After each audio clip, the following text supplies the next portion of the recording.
Here's the third thing. And I just want to catch it for a second because an archetypal person, caught me on the path. I don't remember if it was this year or last year or 4 years ago or this morning or a decade ago, but they said something like,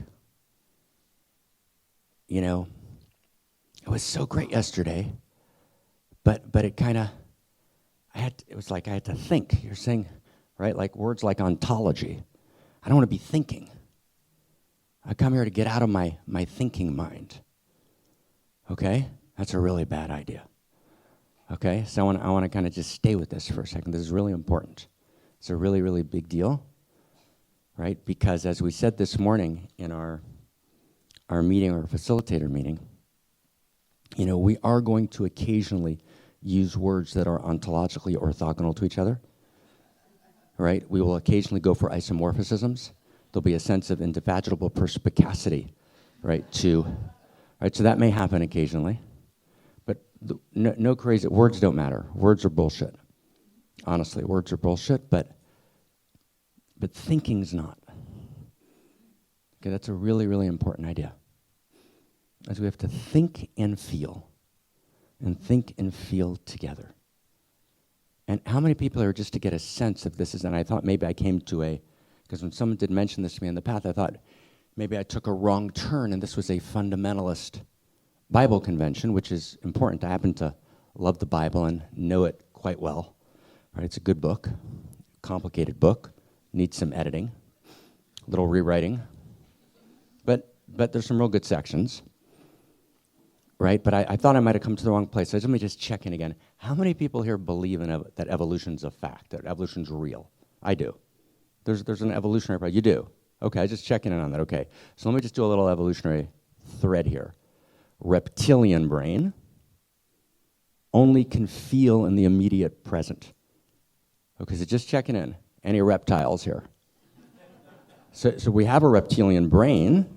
So how many people stop? How many people you can? And it's okay to share, really, right? It's okay to share. How many people stopped their evolution at the reptilian level here? Okay, and don't accuse your partner of doing that. You're reptile. Bad moment for that. Okay, right? Or reptile, right?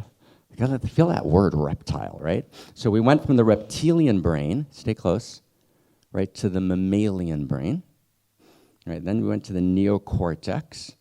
Then we went to the frontal lobes, right? That's an evolutionary thread which allows us to do this thing called abstraction. And a regressive New Age spirituality says, oh, don't do that. What abstraction means is not I'm abstracting out of the immediacy, I'm actually feeling into the space. In other words, I can get out of my immediate experiential self of the moment, and I can feel into, remember yesterday the 3 selves?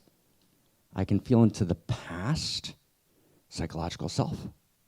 I can feel into the future, which may cause me joy and pain, right? I can feel into the future, my evolutionary self. And then from there, my past and present are, right, my past and future, are in my present. Then I enter my present filled with the memory of the past. I've recovered the memories of the past, but genuine recovery is I've recovered my memories of the future, and with those, I enter and engage the present. Wow. Okay? Now, to lose that capacity is regressive. So if, again, I get it, and I'm mad love and honor to that beautiful person on the path who asked me that question. So mad love and honor. So if you want to do, and I just want to completely honor the fundamentalist, anti-scientific, anti-literalist, anti-evolution community, right, which holds for, right? So if you're a part of that community, I just want to really honor that.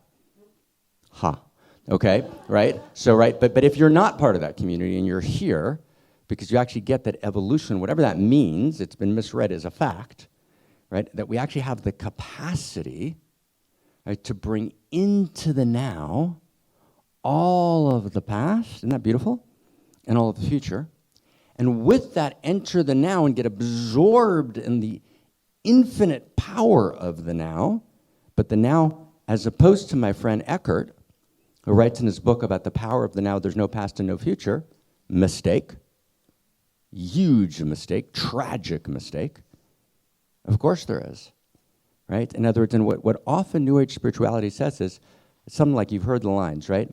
You know, when everyone keeps rereading and misreading Mary Oliver's poem, right, about the soft animal. I've heard that poem misread so many times. If I hear it misread again, I'll shoot someone or myself, right? You have to read that poem carefully, right? But actually, we often hear about, you know, just look at the animals and the children, how joyous they are. And we're filled with our regrets about the past and our anxiety about the future, right? We all know right? Now, that's not wrong. Of course, that's true. But whenever a new capacity comes online in evolution, and our frontal lobe is a new capacity. Does everyone get what I mean? That's a new capacity. So we have to learn how to use that new capacity. So can that new capacity be hijacked, right, for recursive loops about the past, right, and perpetual anxiety about the future? Of course it can. And is that a bad use of this new capacity? Of course it is. And do we need actually Uncle Eckhart to write books like Power of the Now? Of course we do, and they're a great contribution. But we have to evolve, right? We're not in a regressive spirituality, right? We actually have to be able to vision the future. That's exactly what we were talking about yesterday. Those are those three selves. So I want to just invite, with gentle permission, all three selves into the room, right? Past, present, and future. Those are first principles. That's what we meant yesterday. Those are first principles and first values of cosmos, right? And everyone thinks, oh, right. No, in the kind of spiritual New Age world, right? We got all that down. No, we don't, right? Just like the fundamentalist world, right, goes too quickly to the past, right? Lots of the New Age world stays in a surface version of the present and a superficial version of the present. And remember, the opposite of the holy is not the unholy. The opposite of the holy is the superficial. Right? The opposite of the holy is the superficial. If you forget everything we talked about this week, that's a good sentence. It's true.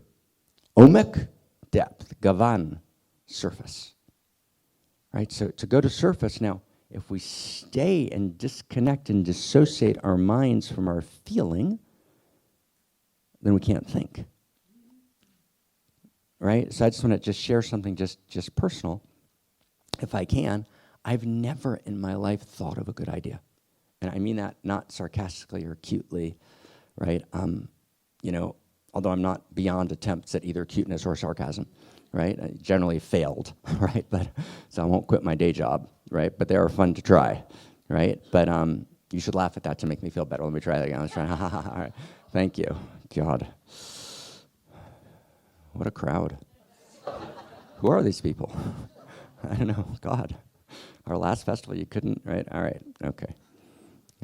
So I've literally, right, without hyperbole or cuteness or sarcasm, I've never in my life ever thought of a good idea.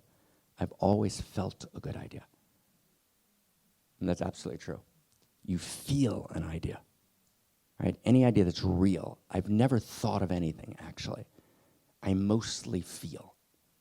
And then I use, right, the discursive mind to try and find a way of understanding what I'm feeling. And I try and distinguish between surface feeling and depth feeling, right? And actually being able to navigate, right, the feeling tone of feelings, right, through the mind, and having the heart and mind in dance with each other, right, is gorgeous. Okay? So that was just a little point, okay? Okay, cool. Okay. Those are our three little points. So now let's do just a bunch more. Okay? And I want to spend a little time, this is a movie day. But before we go to the movies, I just want to spend a little time just kind of setting our tone. So, does everyone have the words to the song Prayer? If you have it in front of you? Okay. And we're going to try and we're in meditative space now. So if you don't have something, try and just ask for it with your eyes. You don't need it.